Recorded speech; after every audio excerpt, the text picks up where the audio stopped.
welcome to our podcast, Raising Generation AI, with me, Holly Green. And me, Fiona Morgan. How are you? I'm fine, thanks. How was your Easter? It was lovely. We went to France for the week, and we had glorious weather, which was really, really nice, especially 'cause it's been a bit grotty here in the UK. But I did have a bit of a parenting low. I thought you'd enjoy this. So we were staying in a house out there, and on one of the first days, this massive hornet flew into the house. It was huge. It was, it was the biggest hornet I've ever seen in my life. It was a beast of a thing. And we'd been really careful, but I opened the door and it had flown in over my head. The kids went crazy. They barricaded themselves in the bedroom.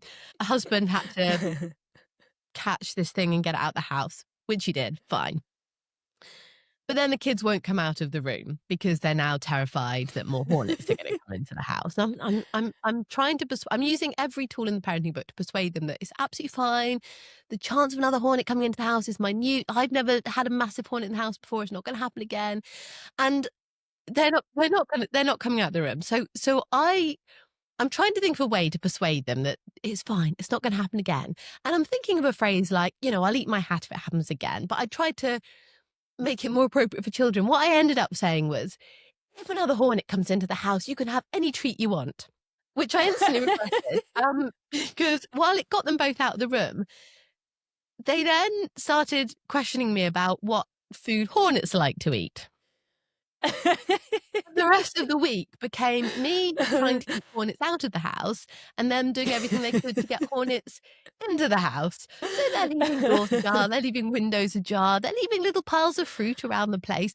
And this culminated on the last day. I walked into their room and there are glasses of squash. They've got biscuits smothered in Nutella and jam. And I brought the sign along that they'd made for the wall. Hornet party. That's what it says. For anyone that can't understand a 5-year-old phonetic writing, it's hornet party, decorated with a few lovely pictures of hornets to encourage them into the room. So luckily for me, they didn't manage to get a hornet into the room, but the problem is I didn't put any bounds on this. So now they think that at any point in their childhood, a hornet makes it into the room, they get this treat. And also their definition of a treat is quite different to mine. So in my head, I was thinking maybe stay up late and watch a film. They're thinking trip to Disney. So I've got to try now to prevent any hornet ever making its way into any house that we're in for the next 15 years. And we should be good. But I did think as soon as it came out, when you say something and as soon as you hear the words, you can have any treat you want. It's like, no, Holly, that was a fairly poor bit of parenting. So yeah, so that was the highlight of the kids' week at any rate. So we are here for our very first proper podcast. Our first question then is, do we have no choice but to embrace AI? And there's a wide range of answers there because you've got everything from using AI to do absolutely everything for you and using it unquestioningly and, fully embracing it. Or, on the other side, I don't know how you'd avoid it entirely. You'd probably have to go and live off in the Amazon or somewhere, but, completely being very anti-AI, having nothing to do with it and doing everything you can to completely, not make it part of your life. What do you think? Like, do you use AI? Do you feel like you embrace it? Do you feel like your kids are using it? Your friends? So I suspect I am using AI more than I know I am, in the sense that I think it's probably embedded in more things than I perhaps appreciate.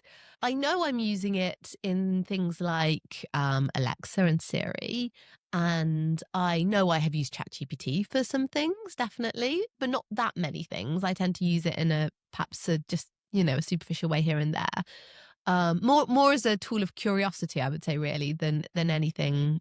I'm not using it for work or, I'm not using it for anything particularly important, I wouldn't say. But I'm probably, as I say, using it more than I perhaps appreciate that I am. My kids are still pretty young. I don't think they're really using it, or I'd like to think they're not really using it. But again, maybe it's built into things that they are using to an extent. Have the kids ever, they are very young, but have the kids ever sort of used the words ChatGPT or No. AI. They don't seem to have any kind of awareness of it at the moment. So I don't think my two are really aware of it at all at the moment, but then they are very young. And I think probably the older they get, the more difficult it gets to, firstly, control what they're accessing, but also even know what they're accessing. I suspect as kids get older, you sort of have less and less knowledge even of what they're doing with AI. I think that would probably be something that maybe is one to ask our interviewee. So yeah, I think this is a big question. I think this is a big question, but hopefully it'll set us up quite well for future episodes where we can kind of dig into some of these sort of individual topics a little bit more deeply. I agree. I think it's a massive question, and I think you can flip it on its head and say, is it possible to avoid AI and shun the technology completely? But I don't think that's really that possible, because it's quite tricky to put a finger on what AI actually is. It's been hiding in plain sight for more than a decade, really. We've just tended to talk more about what it does rather than the fact that it's AI. So take Google Maps, for example. You probably don't consider Google Maps AI, but the tech is actually pattern spotting engine. It is an algorithm behind the scenes that looks at thousands of cars to predict your arrival time, which is AI. And there are many types of AI that analyze data, detect patterns, and then have an output. That's kind of what AI is. Some AI forecast things, like the weather. Others categorize things, like your spam email detection. There's anomaly detection, which is, noticing when there's a fraudulent transaction on your credit card. Visual recognition, auto tagging your photos on Facebook, with the right people. Even things like Netflix suggesting your next film is an AI known as a recommendation engine. So the AI people often think about is a generative AI, and that's your chat GPTs of this world. But this AI is just the same. It's analyzing a bunch of data, detecting patterns, and offering an output.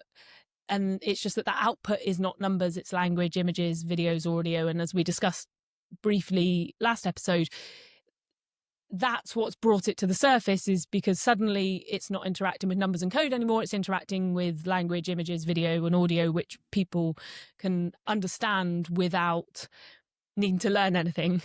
And most AI systems, as we call them, have a combination of all these different AI technologies. Mm-hmm. And because all of the different types of AI, there's not this 100% agreement on exactly what AI means. And so I think when we're talking, I don't think it's possible to completely avoid it. And I think actually as we move through the podcast, I think it's really good for us to think about being more specific. So we will obviously say AI all the time and talk about AI, but I think when we're going to get the best conversations is when we dig into specifically, okay, well, what is it that people are worried about? Because I'm pretty sure that no one's worried about their kids using Google Maps to figure out how long it's going to take to drive to football practice, but that is AI, right? And so saying, do we need to embrace it? I don't know how you can possibly avoid it, really. Maybe we can avoid some particularly difficult products that we don't agree with. But I wonder if actually it's not that easy to completely avoid AI if you use any form of technology. What I would say is we have a great guest that we're about to go and have a nice chat to. He is someone that can offer a bit of a guiding hand, really, on how to deal with this. So I don't think there's a way we can avoid embracing AI to an extent, but I think we don't have to do this alone, and there's people that can help, and there's, ways we can do this better than just blindly kind of embracing it. Do you know, that's all really interesting, because you're absolutely right. Most of that stuff I had never even considered was AI. Google Maps, I use that all the time, and hadn't even given it a moment's thought that could possibly be AI. This is going to be so interesting, I think, going in so many of these topics in the coming podcasts. So yes, you got an interesting chat on for us today, who I'm really looking forward to speaking to. Yes. So coming up next, we have the CEO of Childnet, Will Gardner. I am super excited to introduce to you our first guest. Now, we're not ones for keeping things small. We're determined to find the very best people to help get the answers that we're looking for. So we're starting out with none other than Will Gardner OBE. Named on the 2018 Queen's New Year's Honours List for his work in the field of children's online safety, who better to talk to about managing the safety of our children than CEO of Childnet? Childnet's Safer Internet Day on 2026, the research found that 97% of children are using AI. Now, that is quite a staggering statistic. Will Gardner, welcome to Raising Generation AI. Thanks so much. Great to be here. Thank you so much for coming on the podcast. This is great to have you on as our first guest. Absolutely amazing. Thank you ever so much. Now, I'm going to have to talk about this statistic, 97%. That sounds huge, but give me a sense of, what ages are we talking? How are these children using it? What does that 97% represent? So we did a survey of 8 to 17-year-olds. We were out in the field in October last year. When we talk about AI here, we're talking about AI in a broad sense. So we're including voice assistants like Alexa and Siri, as well as, the more kind of generative AI, ChatGPT will probably come to people's mind when you say that. So it's AI in its broadest sense. And I think what's really interesting, as well as the 97% data, that's most children. In our work in primary schools and secondary schools, AI comes up a lot in our conversations. And so I think when we're talking about AI, we need to be thinking about younger children as well, because their interactions with the AI. Our data started at age 8, but we could have gone younger. I'm sure younger children, we know younger children are interacting with this technology. So it is something that we need to be conscious of and aware of. But that is also a number which is increasing. So we had like over 50% of young people saying they're using AI more than they were 6 months ago. So as we see with the adult population, we see the same with the child population. And in our focus groups with children, when we are determining, well, what do we talk about for Safer Internet Day, which we organize every year, it happens in February, in our discussions, AI came up in all the conversations. So this is a very live topic, just like it is with adults, is a very live topic for children too. It's incredible actually to hear a number that's that high. I was sort of coming on here to go, how ubiquitous is AI? But it sounds like it is already everywhere. This is not a future problem. This is a now problem, isn't it? We sort of need to get to grips with things right now because our children are accessing this technology as we speak. Exactly, Holly. That's exactly the message that we want to get across for Safer Internet Day and beyond. And we might think about AI. We think about whether it's like Alexa or whether it's ChatGPT, but it's also beyond that. Young people are engaging with AI in, search and Gemini coming up in search results. They see it in social media, in messaging apps. It's appearing in gaming, in non-playable characters and others. So AI is becoming, it is like you said, you used the word ubiquitous. And we had one 10-year-old in our research saying, I probably use AI, but I'm not sure if I'm using AI. And I think, she captured it exactly right. Do you think adults and parents have a good understanding of how their children are using it? Or do you think children are using it in ways that we don't really appreciate? Do you think there's a big sort of gap there? There will always be a gap in relation to technology use between parents and carers and children and young people to some degree. Obviously, it depends on the age of the child you're talking about. But if I look back to some work that we've done previously, and I use social media as an example, we had a keynote speech by a 14-year-old boy, and his words, 2 sentences, he said, "Every generation's experience of youth is different, and ours is framed by social media."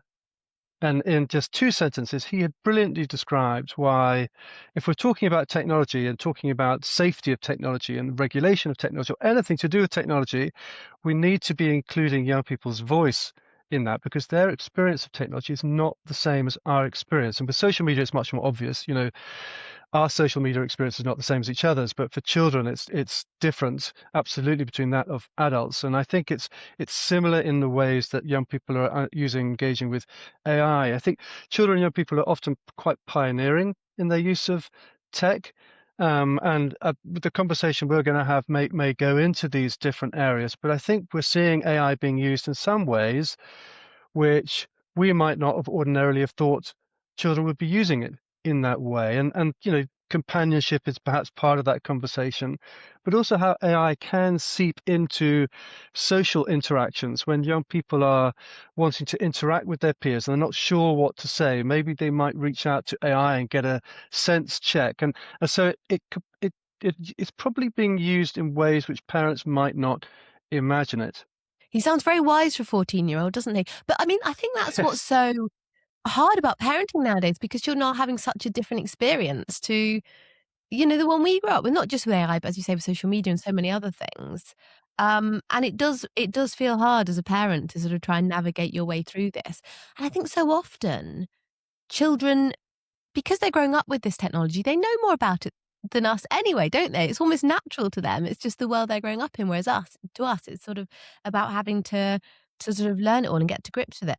I mean, do you have a sense of, if children are worried about AI, they're struggling with it, they're coming across issues with it, where do they go? Who do they look to, to find out more about it, to learn about it, to get advice? Do you sort of, I don't know whether your research is sort of giving you a sense of that. We did ask about that. If you were worried about something in relation to AI, who would you go and talk to? And parents and carers were by far the first port of Mm. call there. Parents and carers play that role. And in other research we've done about other areas of young people's lives, that's also true, whether it be about, scams or bullying or other things. Parents and carers are the people that Mm. young people would turn to first. And that tracks right from the ages of 8 through to the ages of 17. Friends becomes more important as through teenage years, Yeah. but parents are still number one there. And I Yeah. think the point that you made, Holly, is something that we hear very often from parents. Things move so quickly. How do I keep up? Mm. My children should be teaching me about this technology. I think I'd say a couple of things there. One is that children want someone to go and talk to if there's a Mm. problem, and parents and carers are the people they would talk. So you need to be ready and receptive for that Mm. conversation to happen. And at Childnet, we go out to schools and we talk to parents all the time. And one of the messages that we give to parents and carers is to be ready for that conversation, to really encourage that conversation. And when it does happen, to be curious and not furious, because sometimes things can be quite shocking. You might be quite taken aback by some of the things that young people might want to say, but it's important that you don't close off avenues of communication going forward, and you just listen to what the young people have to say and then try and find ways to work together to address whatever worries that is. So I think that's one important thing. I think the other important thing is that the things that we're worried about in relation to AI are very much the same things that young people are worried about in relation to AI. And I think there's a real opportunity of, this isn't about parents doing online safety to children.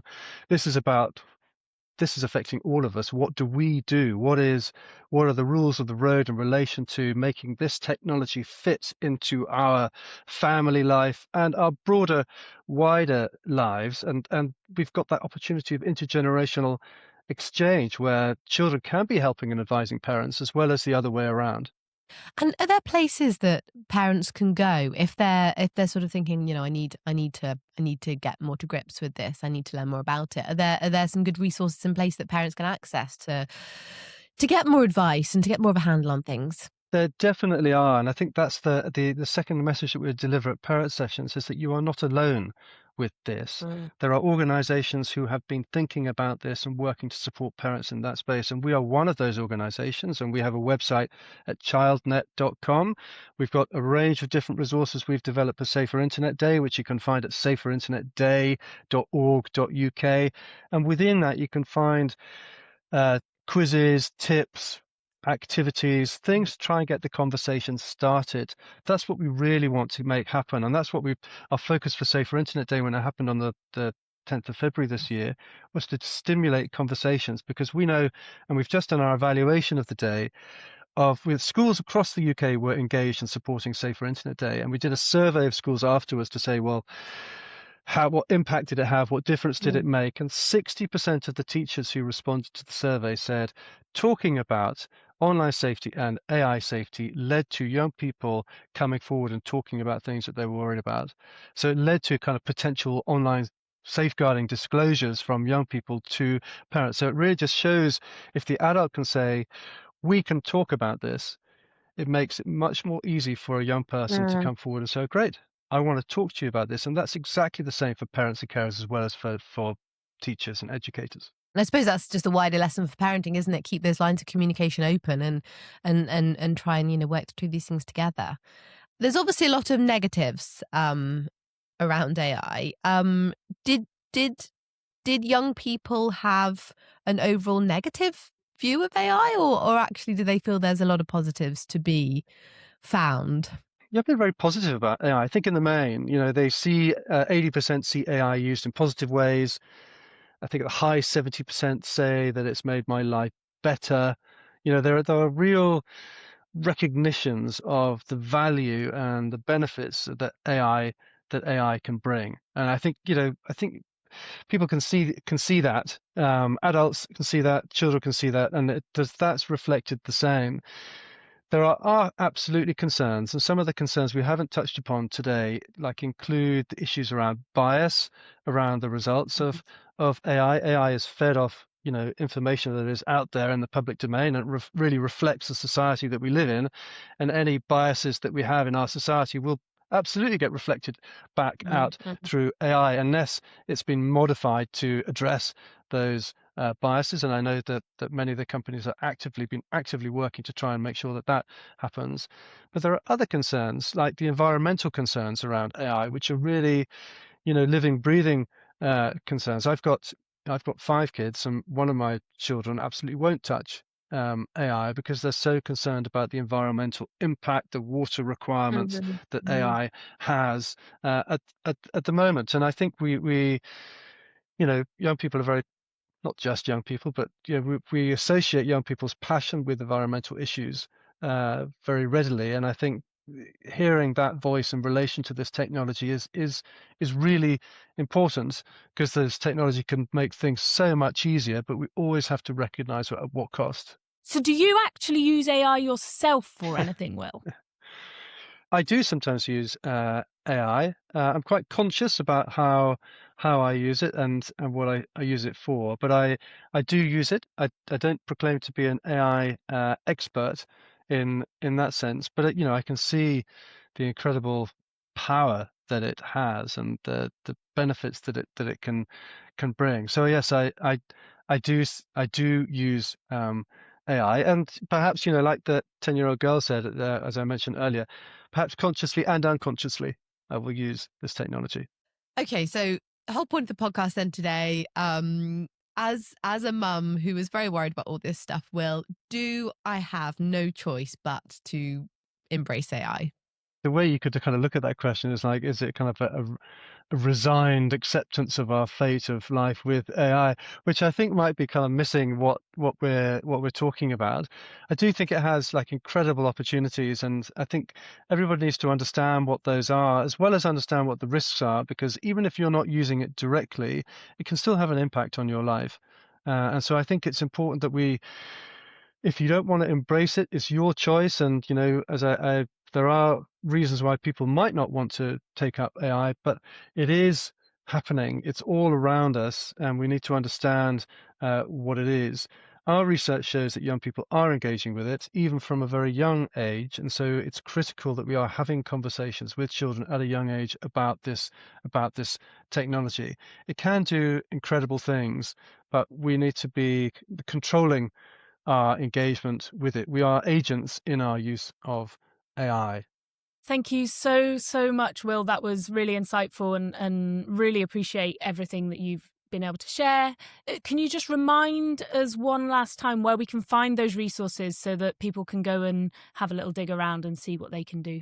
Yes, I'd really encourage you to have a look at saferinternetday.org.uk, and that's where you can find the wealth of resources around AI. And there are educational resources we've developed for educators working with children aged 3 to 7, 7 to 11, 11 to 14, and 14 to 18. And And you don't have to be an educator to use these resources. And they're just really good at stimulating conversations around this as a topic. And so, for the younger age group, there's a story and you can read it with a child, and it has kind of conversation points that can be generated. And really it's to try and understand, well, what is AI?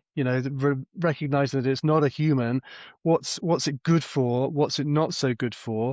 And then it develops through the ages to understand about chatbots and companion AI and some of the risks as you get older. And there's a great activity for the 11 to 14-year-olds where you outline a number of different risks of AI, and the young people have to rank them into the order they think are the most serious and the least serious. And that can be a really interesting way to draw out what your young person's concerns are around this bits of technology, and really can help inform you in your ability to support them in their use of AI, but also to help keep yourself safe whilst you're using this technology. Brilliant. Thank you. And that's saferinternetday.org.uk.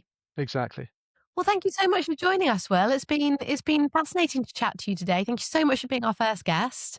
And yes, I feel like we've got many more topics to cover in the coming weeks and months. And maybe we can have you back on again to dig into some of these topics a little bit more deeply in the future. But yeah, thank you so much for joining us today. It's been brilliant. It's been brilliant. Thanks, Holly. Thanks, Fiona.